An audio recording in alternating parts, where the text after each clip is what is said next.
Goeiemôre dames en here.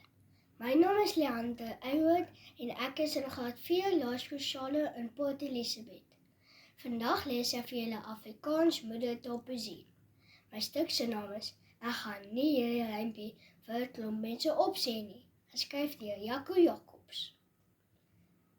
Ek het regtig gehoop my juffrou maak 'n grap toe sy wou hê ek moet ook 'n rympie by die kunswedstryd opsê. Wat het sy gedink? Hoe ken my juffrou my? Het sy geweet haar planne sou my hoendervleis laat kry? Sê nou, ek val oor my voete. Sê nou, my keel word terug.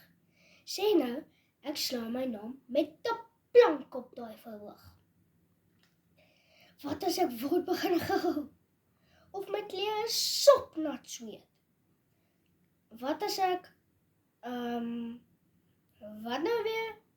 O ja, my woorde vergeet. Maar wat as ek my voet neersit? Wat as ek eerder trek? Rympies is net nie my ding nie. Juffrou, ek veier volstrek. Ongelukkig het ouma van juffrou se plan uitgevind.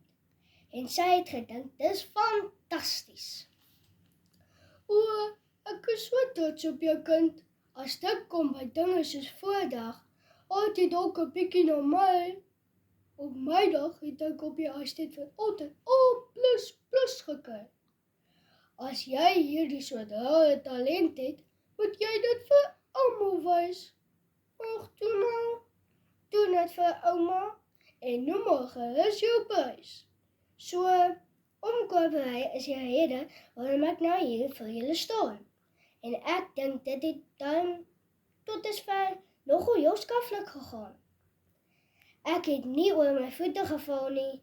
Ek het al hierdie woorde onthou.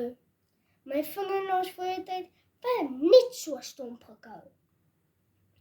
Maar nou is hierdie rympie so amperkies oor en verby. En ek sien uit na daai blink nuwe foon wat ek nou by ouma gaan kyk. Baie dankie.